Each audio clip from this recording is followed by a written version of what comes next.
50 years. I mean, that's half a century. That's how long this whole D.B. Cooper thing has, well, haunted us, really. Thanksgiving Eve, 1971. This guy, calling himself Dan Cooper. Right, Dan Cooper. That's the name everyone remembers. Yeah, he hijacks a Boeing 727, gets, what, like $250,000? 200,000, yeah.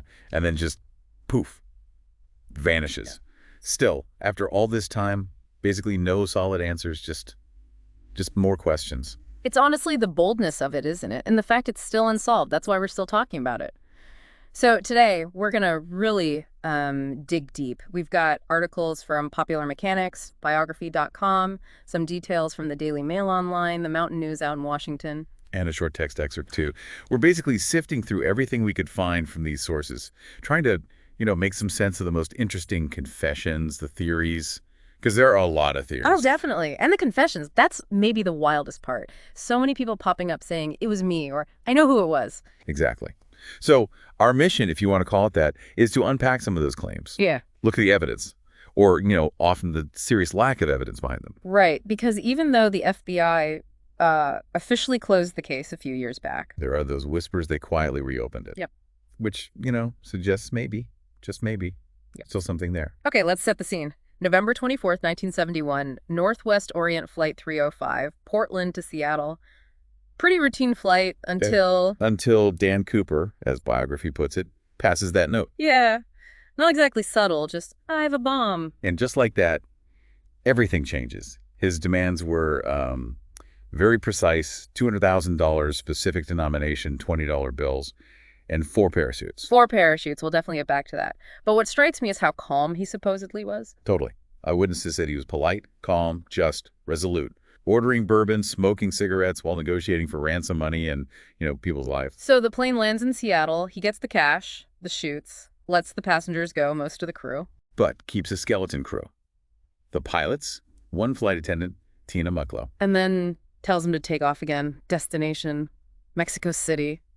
And somewhere over Washington State. Around 10,000 feet, pitch black night, storm raging. He goes to the back, lowers the aft stairs. Only certain planes like the 727 even had those. And jumps. Yeah. Jumps out into the night. Gone. And despite, one of the biggest manhunts the FBI ever mounted. Nothing. They have a few things he left behind, sure, but no Cooper. They did get a description, though, right, from the crew, the passengers who saw him before Seattle. Yeah, pretty consistent one. Light guy, mid-40s maybe, around 6'1", 170, 175 pounds. Olive skin, brown eyes, dark hair, neatly parted. Okay, fast forward. All these years later, now we've got Rick McCoy making headlines. Right, the latest in a, shall we say, long line of confessors or accusers. His claim is that his dad, Richard McCoy, was Cooper, and Richard McCoy was caught doing a very similar skyjacking in '72. That's the key thing. It was a similar hijacking, almost a copycat, just a few months later. Same method, ransom demand. But he got caught for that one, not the Cooper one. Exactly. Yeah. Richard McCoy was caught, convicted, later escaped prison, and died in a shootout.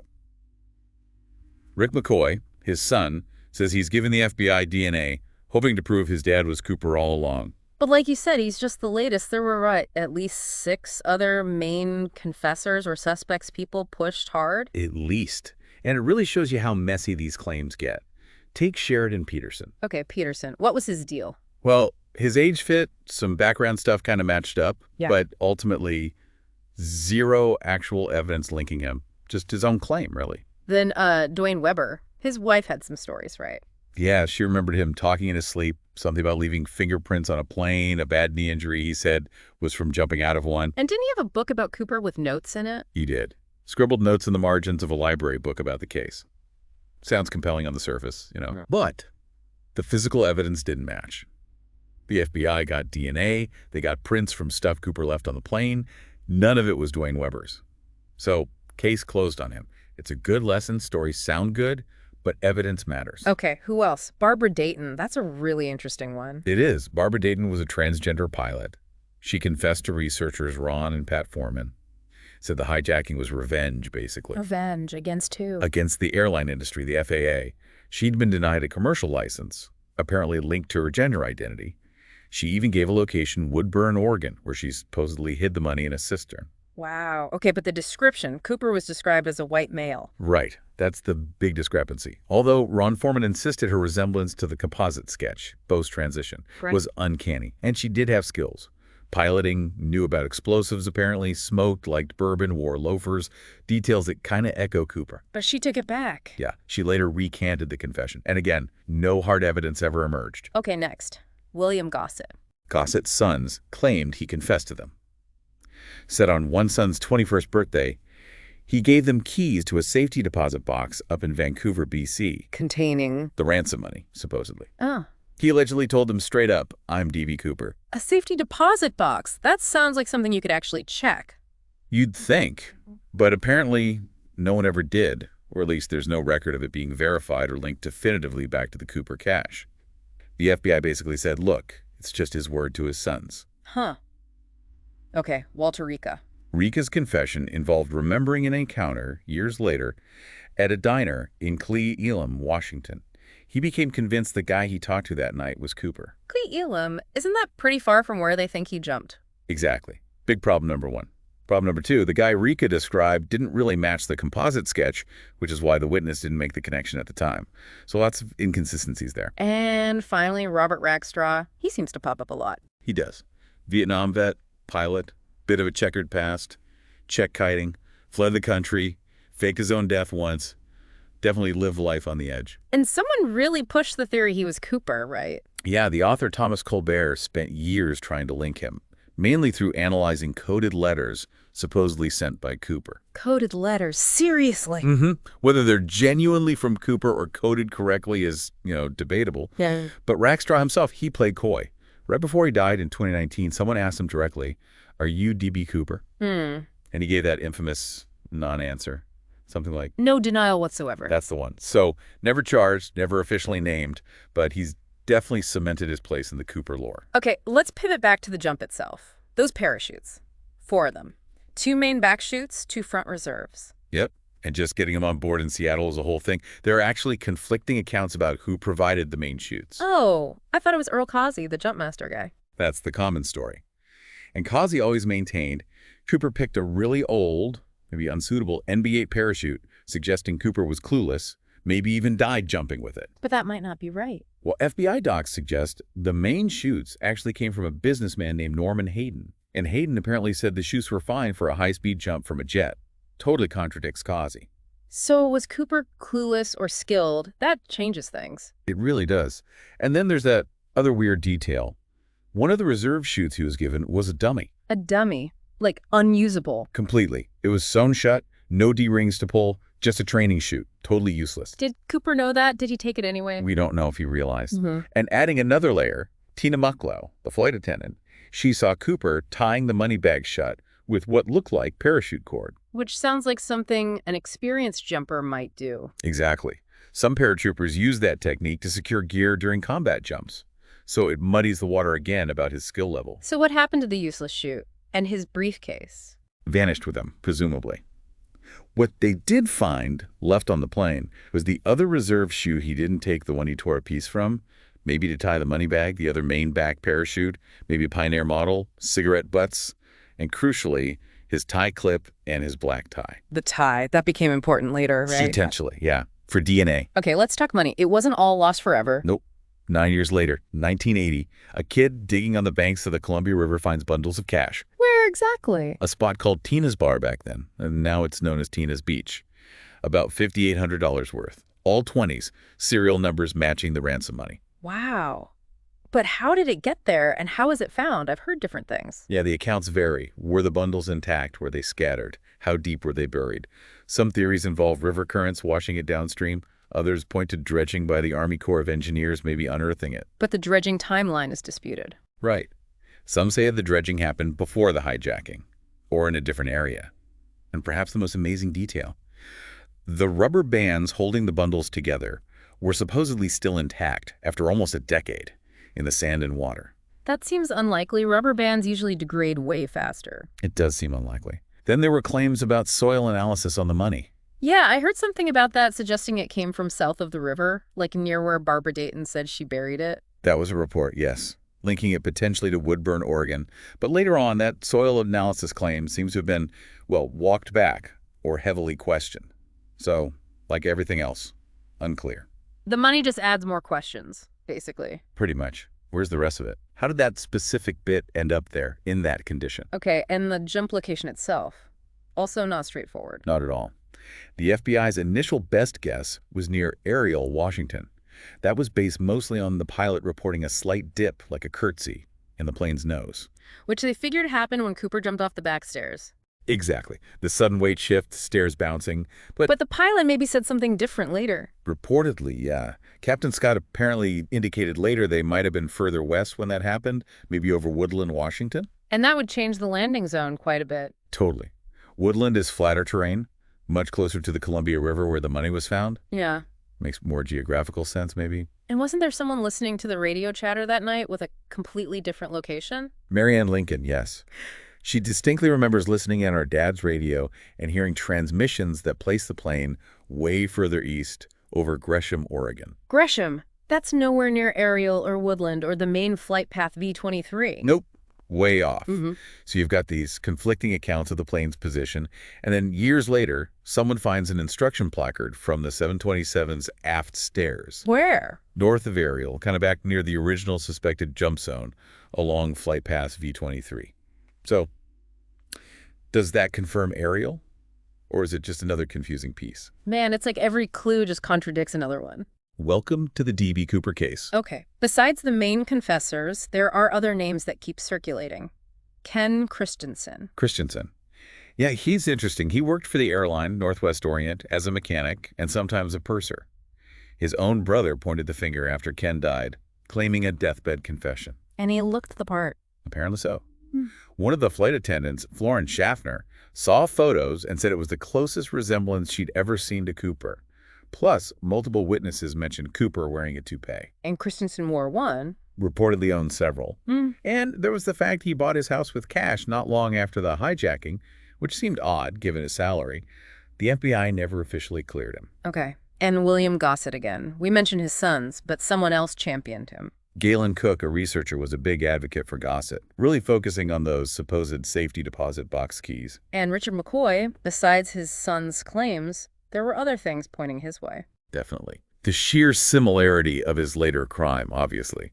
But also, reportedly, an FBI agent involved in the shootout where McCoy died said something like, "When I shot McCoy, I felt like I shot D.B. Cooper." Whoa. And researchers Killamay and Rhodes found other circumstantial bits, like a gas station receipt putting McCoy in Las Vegas the day after the Cooper hijacking, which is odd if he was supposedly back home in Utah. Las Vegas, okay. What about the name itself, Dan Cooper? Any theories there? There's one involving comic books, a French-Canadian series called Dan Cooper, about a test pilot / skydiver hero. Huh. So maybe the hijacker read comics. Or maybe, the theory goes, it links him to somewhere French-influenced, like maybe someone who served in Vietnam or Southeast Asia, given France's history there. It's a bit of a stretch, maybe, but interesting. And speaking of military connections, the MACV SOJ theory. Right. Military Assistance Command, Vietnam Special Operations Group, super elite, highly trained guys. And the idea is Cooper had to be one of them. That's the argument, that the precision, the nerve, the specific knowledge may be needed for that kind of jump. It points to someone with special ops training. Some authors even name a specific SOG operative, Ted Braden, as a possibility. Because they did high-altitude nighttime jumps. Among other highly risky things, yes. Yeah. It fits that skilled operator profile, contrasting with the clueless amateur idea. Let's circle back to Barb Dayton for a second. We cover the basics, but digging deeper, skilled pilot, new explosives, the smoking, the bourbon, the loafers. Right, all those little details that eerily align with witness descriptions of Cooper. And the motive, not just revenge on the FAA, but maybe deeper issues around gender identity, seeking self-worth. There was even talk of a possible goodbye letter, hinting at maybe a suicide mission aspect. And the resemblance to the sketch, at least according to Ron Foreman. Yeah, he was adamant about that. And the claim about landing near Woodburn and burying the money there, it connects to those later soil analysis rumors, even if they were disputed. The Foremans felt the FBI dismissed her too quickly. Her own brother apparently said it sounded like something she'd do. It's definitely compelling alternative narrative. Okay, now for maybe the most out there theory. Emcultrot. Yeah, the CIA's mind control program. It sounds like pure conspiracy theory, but But the idea is, what? That Cooper was some kind of programmed agent, or that the witnesses were affected. it branches in a few directions. Could the multiple weird confessions be linked somehow? Could Richard McCoy's reported breakdown after his capture be related? Barb Dayton's personality shifts? Or, maybe most tangibly, those reports of fuzzy memories among the FBI agents in Reno who processed the plane right after Cooper jumped? Fuzzy memories, what do you mean? Well, researcher Bernie Rhodes interviewed agents who were there when the plane landed in Reno to refuel right after the jump. And their recollections of who did what, who collected evidence, they were apparently all over the place. Really inconsistent. Like, just forgetting details under stress, or something else. Rhodes seemed to think it was more than just stress. He described it almost like they had gaps, difficulty recalling assignments. Crucially, nobody on board seemed to remember seeing or collecting Cooper's tie and tie pin, even though Tina Mucklow clearly remembered him taking the tie off. Wait, the tie and pin weren't logged immediately? Apparently not in the initial Reno reports. They surfaced later back in Seattle. Rhodes even used the phrase post-hypnotic suggestion to describe the agent's state. It's highly speculative, obviously. Yeah, that's deep into speculation territory. Absolutely. But given the documented strangeness of Encultra and the documented weirdness around the evidence handling in Reno, some people connect those dots. It adds another layer of frankly bizarre uncertainty to the whole case. It really makes you wonder about that stop in Reno. Did something happen there that we just don't know about? It's one of those persistent, unsettling questions in the Cooper saga. Was it just chaos and stress, or something stranger? And finally, Tina Mucklow, the flight attendant who spent hours with Cooper. Right. By all accounts, incredibly calm during the hijacking itself, Mm-hmm. which is amazing. But afterwards, She basically disappeared from public view for decades. yeah, retreated completely, spent years living in a Carmelite monastery, very private. Which, is understandable given the trauma. But it also fuels speculation, doesn't it? Inevitably. People wonder, was it just the trauma? Or, tying into those wilder theories, was there some reason she needed to stay silent? Was her memory affected somehow? We can't know her personal reasons, of course. But she's recently started talking more. A little bit, yeah. Renewed interest in her as the key witness, the person who saw him longest, closest. Her perspective is obviously invaluable even 50 years later. So, after all that, here we are, still circling the same mystery. Half a century on, still no DB Cooper. Just this incredible tangle of clues, confessions, theories. Exactly. It's a case where every potential answer seems to just raise more questions. The confessions often crumble under scrutiny. The physical evidence is minimal and contradictory. Yep. It's maddeningly elusive. But the details we've dug into today, the different personalities of the confessors, the parachute debate, the money showing up years later, the jump location mess, those weird Reno inconsistencies, it's just fascinating stuff. It really is. It shows why this case has such staying power. It's the ultimate unsolved puzzle box. So maybe a final thought for everyone listening. Given everything we've talked about, all the claims, all the dead ends, all the maybes, what single piece of information, if we ever found it, do you think would finally crack this thing wide open? What's the key that unlocks DB Cooper? Something to chew on. Keep digging. Keep thinking.